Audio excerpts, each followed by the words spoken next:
Hello friends, কেমন আছেন সবাই? আশা করি সবাই ভালো আছেন। অ্যান্ড্রয়েড বাংলার পক্ষ থেকে আপনাদের সবাইকে শুভেচ্ছা।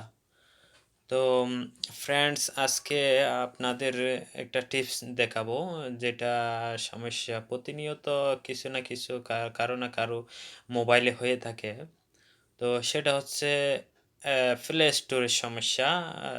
অনেক সময় দেখা যায় যে কি প্লে স্টোরে একটা আমি অ্যাপস ইনস্টল করতে গেলাম, তখন দেখা যায় যে ইনস্টল হচ্ছে না, তো পেন্ডিং হচ্ছে না। তখন আপনাদের করণীয় কি? আমি আপনাদেরকে এই সেটিংসটা কিভাবে আপনারা এরকম সমস্যা থেকে সমাধান করতে পারবেন আপনাদের নিজস্ব প্লে স্টোরকে, আমি এখন আপনাদেরকে সেটিংসের মাধ্যমে এটি দেখিয়ে দিব।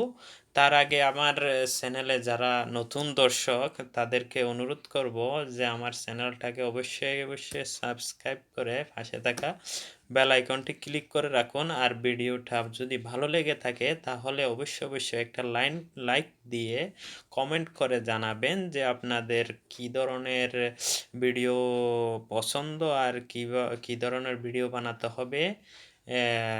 তাহলে চলুন শুরু করা যাক। হ্যাঁ, তো আমার কিছুক্ষণ আগে মানে আমি অনেক অ্যাপ ইনস্টল করতে গিয়ে এই সমস্যাটার সমাধান খুঁজে বের করি।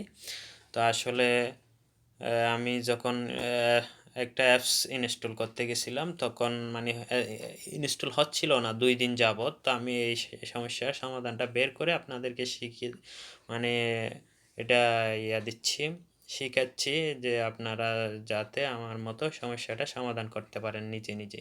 তো সেজন্য ফ্রেন্ডস আপনাদেরকে যাইতে হবে সেটিংসে, বা সেটিংসে গিয়ে এই যে সেটিংসে যাবেন।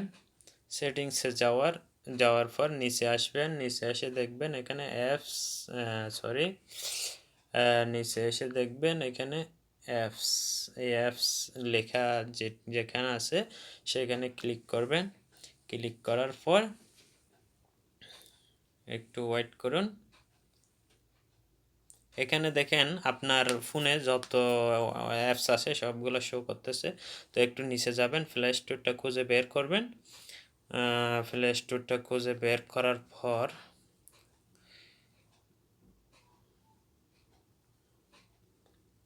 এই যে চলে আসছে প্লে স্টোর। প্লে স্টোর দেখুন, একটু নিচে গেলে আপনার প্লে স্টোর পাওয়া যাচ্ছে। প্লে স্টোরে যাওয়ার পর বাস এখানে ক্লিক করবেন। ক্লিক করার পরে দেখেন এখানে অনেকগুলো অপশান আছে। জাস্ট আপনি স্টোরে যাবেন, স্টোর, এখানে ক্লিক করবেন। স্টোরেজে ক্লিক করার পর দেখুন এখানে দুটো অপশান আছে, একটা ক্লিয়ার সেস আর ক্লিয়ার ডাটা। এই দুটো অপশানের মধ্যে প্রথমে আপনাদের এই ক্লিয়ার সেসে ক্লিক করতে হবে। এটা ক্লিক করে দেবেন।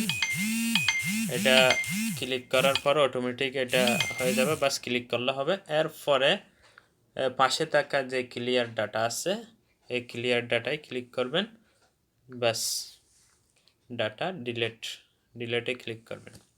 বাস হয়ে গেল আপনাদের সমস্যা সমাধান। আরেকটা কাজ আছে, সেটা আমি এখন মানে যখন এইভাবে করবেন আপনারা চলে যাওয়ার পর ডাটাটা অফ করবেন। ডাটা অফ করার পর পাওয়ার বাটনে ক্লিক করবেন। ক্লিক করার পর দেখুন আপনাদের রিস্টার্ট করে নেবেন ডিভাইসটা। আপনাদের ফোনটা রিস্টার্ট করে দিবেন। রিস্টার্ট করার পর ডাটা চালু করে আবার প্লে স্টোরটা ওপেন করবেন। ওপেন করার পর আপনাদের অ্যাপস অটোমেটিকলি ডাউনলোড হবে। আপনারা যেটাই সার্চ করেন পরবর্তীতে আপনারা ওইটাই মানে ডাউনলোড করতে পারবেন। তো আমার টিপসটা এতটুকুই, আপনারা সবাই ট্রাই করে দেখবেন। এটা সম্পূর্ণ রিয়েল একটা টিপস। তো আশা করি ভিডিওটা সবার ভালো লাগবে, উপকারে আসবে। তো যেটা সবার শেষে বলবো, সবাই একটু চ্যানেলটাকে সাবস্ক্রাইব করেন এবং লাইক কমেন্ট শেয়ার করেন। সালাম আলাইকুম, ধন্যবাদ।